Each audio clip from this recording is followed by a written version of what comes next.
É sempre mais difícil ancorar um navio no espaço. Esse é um trecho do poema Recuperação da Adolescência, de uma poeta brasileira que foi devidamente homenageada pela Flip em 2016. Ana Cristina César se suicidou em 1983, depois de um longo período de depressão.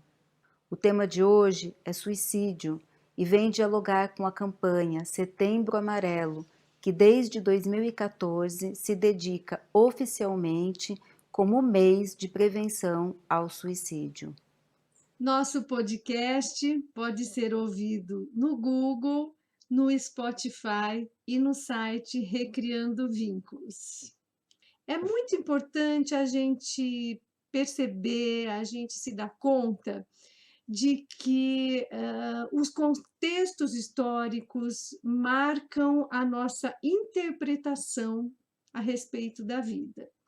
Então, nem sempre foi deste modo que nós vivemos hoje, tratado a questão do suicídio. Já foi muito diferente.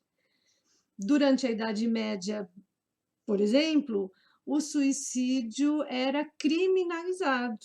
Então, as pessoas que se suicidavam eram muitas vezes enterradas em outros lugares que não nos cemitérios, e os cadáveres destas pessoas eram executados. Essa era uma maneira de marcar o crime para a sociedade. Havia rituais de execução dos cadáveres suicidas, mas há documentos históricos a respeito disso, muita discussão, muita argumentação religiosa. Quando nós falamos em Idade Média, nós estamos falando no cristianismo, estamos falando da Igreja fazendo o papel do Estado, do poder soberano que foi da Igreja. Então, a criminalização do suicídio, o suicídio sendo tratado como um pecado, como um crime, ocorreu de maneira muito contundente, e há documentos que comprovam isso que eu estou colocando aqui. Em cada época, as pessoas, o modo de vida e o tratamento de certas questões difere, vai ficando diferente. Andréa, você está falando então que tem um contexto histórico aí pontuando toda essa relação com a morte autoinduzida. E aí eu queria que você contasse um pouco quando é que isso começou a mudar. Muito interessante, a partir do Renascimento, Shakespeare foi o grande nome na literatura na Inglaterra, que é citado pelos historiadores como aquele que trouxe a questão filosófica do suicídio, com a pergunta na peça Hamlet: ser ou não ser?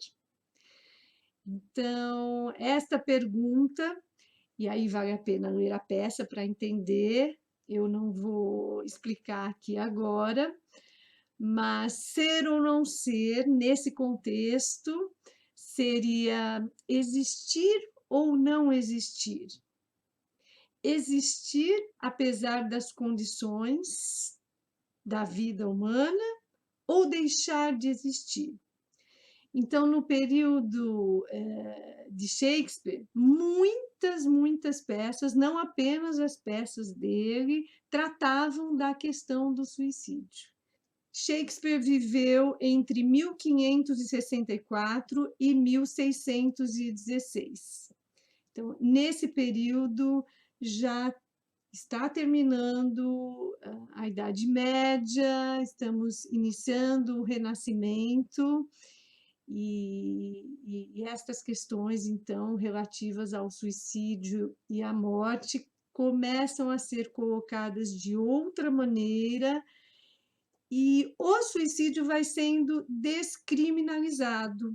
principalmente no Iluminismo, 1700, que é a época que surge Goethe, o famoso livro que até hoje é utilizado para falar de suicídio, Os Sofrimentos do Jovem Werther. Nesse livro, escrito por este grande nome, este grande poeta e escritor alemão, foi tratado desse assunto que é o suicídio jovem por amor. E a partir desse livro, muitos jovens efetivamente se mataram, se suicidaram. Então, é chamado, até hoje a gente discute, inclusive, como falar de suicídio, o que se deve divulgar ou não sobre uma morte voluntária, né, como já foi chamada na história, porque a partir desse livro do Goethe, onde a morte foi, digamos, não sei se a palavra correta é imitada, né? Mas houve um efeito mortal a partir do livro, então é muito argumentado e muito discutido até que ponto se pode falar e como se deve falar a respeito do suicídio por causa do efeito que a divulgação sobre o suicídio ocasiona, especialmente nos jovens. E por falar em jovens, esse é o nosso maior problema aqui no século XXI, não é, Kitty? Me chama a atenção que os dois autores que você citou, tanto Shakespeare quanto Goethe, têm personagens que consumam o suicídio por questões amorosas. Tanto no século XV quanto XVII, é possível dizer que a causa principal dos suicídios era o amor? Não, não. As causas, a interpretação sobre as causas dos suicídios ao longo dos séculos, ela muda. Então, essa interpretação sobre a causa ser o amor romântico, já é no romantismo. Após esse período, vai surgir o século XIX, nós já estamos em 1800, e a medicina vai dar o veredito sobre o suicídio. Os psiquiatras do século XIX, a psiquiatria do século XIX, então a medicina começa a crescer muito, né, a se expandir, e as causas do suicídio, infelizmente, por incrível que pareça, vão ser colocadas mais uma vez na questão moral. Então, a pessoa que se suicida no século XIX, 1800, a partir de 1800, são consideradas com problemas mentais no sentido de fracas. São pessoas que vão sendo consideradas pelos médicos, especialmente dessa época, pela psiquiatria dessa época, que tratava as doenças mentais, não apenas o suicídio, as doenças mentais. Então, tratavam como uma fragilidade, uma dificuldade mental, mas da ordem moral. Então, é muito interessante observar um certo retrocesso aí. A história não é contínua, né, Kitty? A história é descontínua. Então, só no final do século XIX é que vai surgir, então, a psicanálise.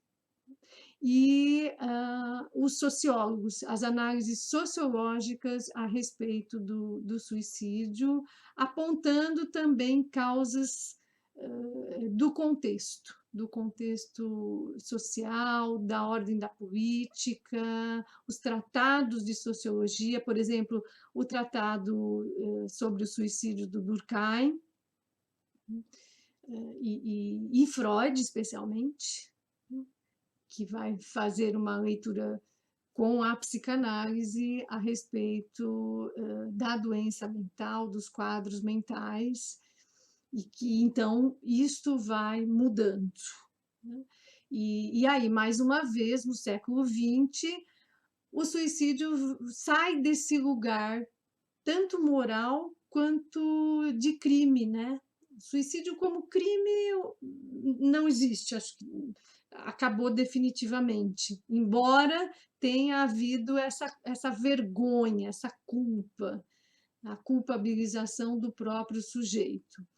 Já com o avanço da medicina no século XX, anos 50, anos 60, a depressão e o suicídio e todos os quadros de doença mental vão sendo tratados com medicamentos, vão sendo diagnosticados e tratados com medicamentos.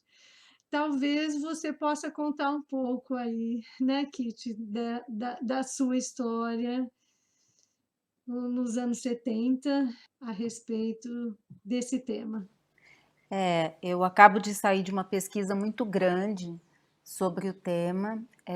Eu acabei, agora dia 10 de setembro, que é o dia que se dedica à prevenção do suicídio, a gente vai lançar um filme, é um documentário em primeira pessoa, em que eu abordo, na verdade, um suicídio que aconteceu na família. E é interessante ouvir você falar, porque durante o processo de investigação sobre essa morte, a gente consegue perceber algumas características que são pontuais, que são datadas, que é um silêncio avassalador, né? Assim, a gente percebe que na década de 70 não se falava sobre isso, então também não se tinha onde buscar ajuda. As pessoas não sabiam o que fazer com uma pessoa que apresentava um sentimento de inadequação tão forte que a incapacitava de se relacionar com outras pessoas, de permanecer no trabalho, enfim. Então, assim, eu acredito que o que eu consigo perceber nesse processo de pesquisa é que é pontual, na medida em que a gente percebe que da década de 70 até hoje, muita coisa mudou. Então, hoje a gente fala mais disso, não, a gente tem um número aí de casos que aumentaram, mas também porque esses casos hoje vêm à tona, né? Antes, muitas coisas ficavam ali encobertas, eram mortes que não constava na certidão de óbito a causa suicídio, e sim alguma outra causa. Então a gente consegue perceber um pouco nesse processo, nessa pesquisa que eu fiz, esses dados apontam esse caminho. O silêncio como um ponto que limita muito o diálogo e a busca por ajuda, o que eu faço, né, quando a pessoa apresenta determinadas características que eu não sei lidar, uma apatia, um desejo de solidão, uma autorreclusão, como é que faz isso? E aí eu convido as pessoas que estão nos ouvindo a assistirem o filme, seguirem nosso Instagram, @inscrições do tempo, que aborda isso, né? Aborda a questão do suicídio a partir dessa perspectiva do silêncio, da impossibilidade de compartilhamento de emoções, de tristezas, de fracassos, do quanto é social esse tema, do quanto não é individual. O que a gente percebe é que existe uma culpabilização na pessoa. Ela está deprimida, ela não dá conta do processo, ela não buscou ajuda, mas, enfim, é um ponto que exige uma reflexão um pouco mais cuidadosa. Pois é, você trazendo o filme Inscrições do Tempo me faz pensar que é muito preocupante atribuir a questão do suicídio ou mesmo da depressão apenas numa perspectiva individualista. A gente sabe, né, que o suicídio é multifatorial, digamos assim. Há vários fatores que levam uma pessoa a se recusar a tirar a própria vida. Então, é um composto de causas, de questões. Nem todo suicídio está num quadro de depressão. Nem todo suicídio. Há muitos tipos de suicídio. De todo modo, abordar depressão ou suicídio como um problema apenas do campo psiquiátrico ou neurológico reduz muito a nossa compreensão sobre a questão. Com isso, não estou querendo dizer que não é necessária ajuda da medicina e da psicologia, inclusive, que é o que você está reportando, né, Kitty? Parece que não houve amparo, vocês não sabiam o que fazer, e de fato, hoje as campanhas, a preocupação vem aumentando, é preciso ir quebrando o tabu de falar a respeito desse assunto. Acho que evoluímos muito nisso, né? Estamos aqui agora falando a respeito disso, mas também é preciso seguir normas para falar sobre isso. A Organização Mundial da Saúde orienta essas normas nos seus documentos, como que se deve falar, não se pode publicar qualquer coisa a respeito desse assunto, publicar fotos, publicar cartas, publicar as formas como as pessoas que se suicidaram, de que maneiras elas se suicidaram, não é uma boa ideia, por exemplo. Então, eu creio que esse tabu vem realmente diminuindo. Agora, me preocupa reduzir, olhar o suicídio apenas pela perspectiva da doença mental, ou também olhar os quadros de saúde de doença mental só do ponto de vista medicamentoso ou psicológico.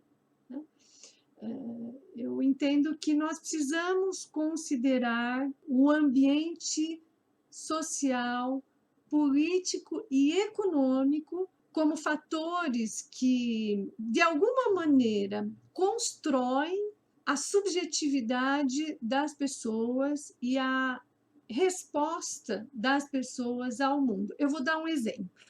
Atualmente, eu me sinto muito preocupada, eu estou muito preocupada com os jovens.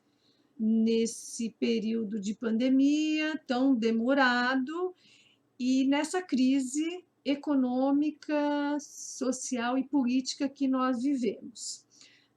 O número de suicídios entre os jovens é o que mais preocupa a sociedade, os profissionais, principalmente de saúde, e os pais atentos, pais e mães atentas e atentos também.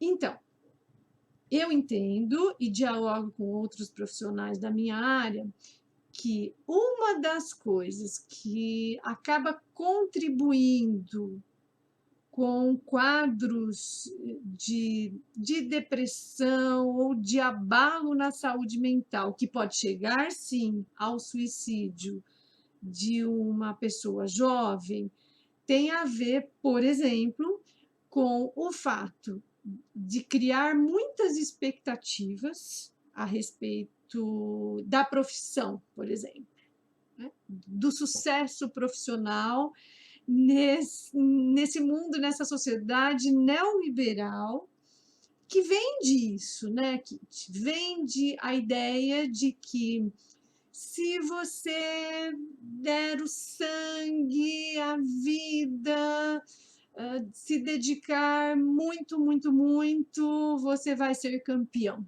E rápido, amanhã. Só que isso não acontece. Não acontece. Num momento de crise como o nosso, onde as oportunidades vão desaparecendo, inclusive, né?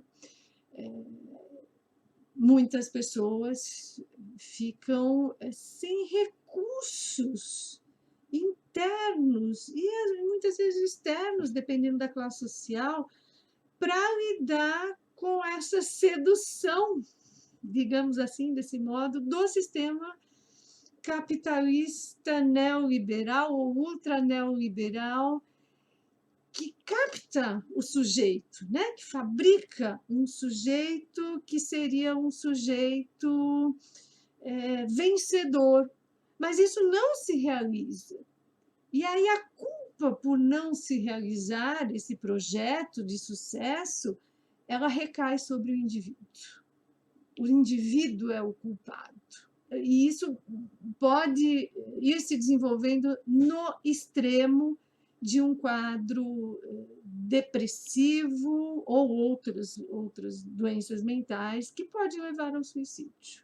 De uma pessoa jovem, iniciando a vida no trabalho, mas muito, muito decepcionada, com um mal-estar terrível, entendendo que aquilo que não está dando certo é culpa dele.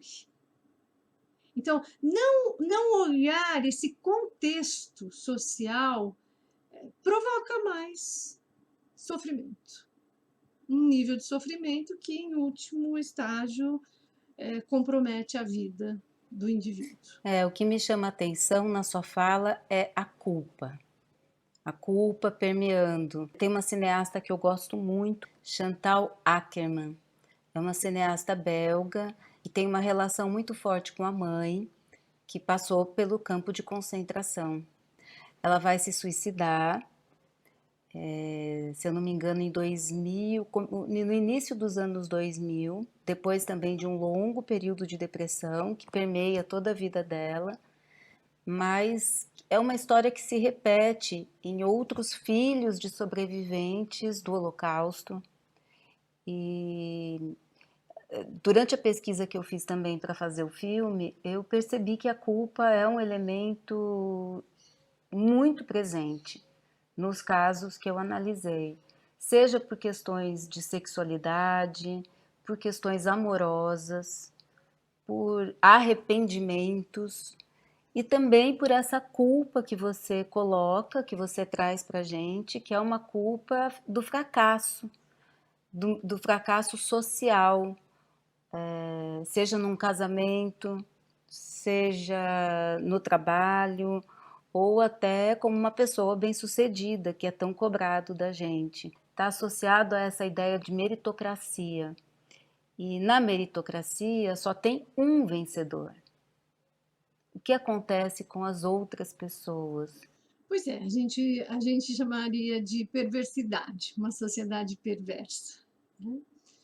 Uma sociedade em que a base é a ultracompetitividade e outras coisas que não dá tempo da gente falar aqui agora, mas eu aproveito esse tema e essa questão do suicídio na juventude para indicar uma leitura magnífica, provavelmente já indiquei em algum outro podcast, que é o livro da Celeste NG, que se chama Tudo o que Nunca Contei. A gente já fica sabendo logo no início do livro que se trata de uma adolescente de 16 anos que se suicida, e aí nós vamos acompanhar essa história.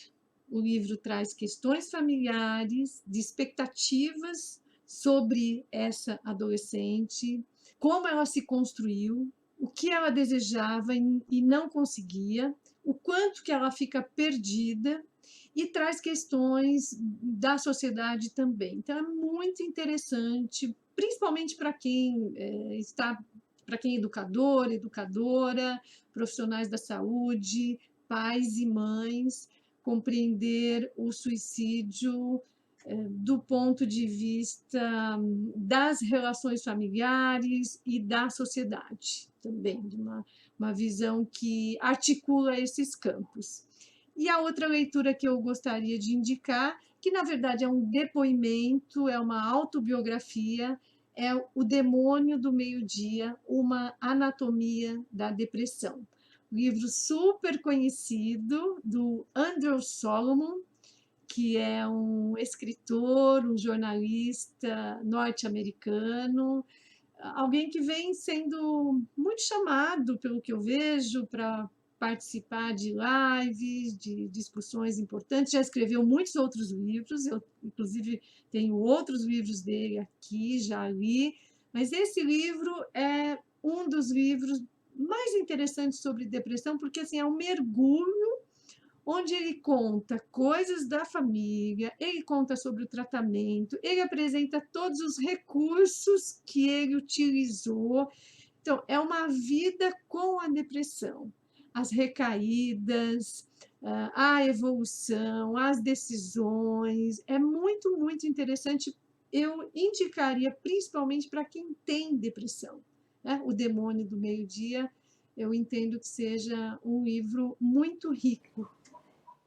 Eu quero aproveitar então e deixar a indicação de alguns filmes, além do Inscrições do Tempo no Corpo Presente, que é lançado oficialmente agora, dia 10 de setembro. Você pode acompanhar pelo Instagram, @inscrições do tempo. Também eu queria indicar o filme Helena, da Petra Costa. É um filme que foi lançado alguns anos atrás e foi muito bem recebido pela crítica e pelo público. É um filme muito poético, muito sensível. E queria indicar também o filme Melancolia, do Lars von Trier, um cineasta dinamarquês. Ele vai trazer essa imagem da depressão de uma forma muito potente, muito provocativa. É um filme forte, mas eu recomendo porque é belíssimo. Lembrando que melancolia deve ser visto quando você estiver bem. É isto, Kitty, por hoje. É isso, então eu agradeço muito a nossa conversa e me despeço deixando a Andréa, que vai ler para a gente um trecho de um poema do Fernando Pessoa. Vou ler um trecho do poema Esta Velha Angústia, que é do heterônimo Álvaro de Campos, do Fernando Pessoa. Esta velha angústia, esta angústia que trago há séculos em mim, transbordou da vasilha em lágrimas, em grandes imaginações, em sonhos em estilo de pesadelo sem terror, em grandes emoções súbitas sem sentido nenhum. Transbordou. Mal sei como conduzir-me na vida com este mal-estar a fazer-me pregas na alma.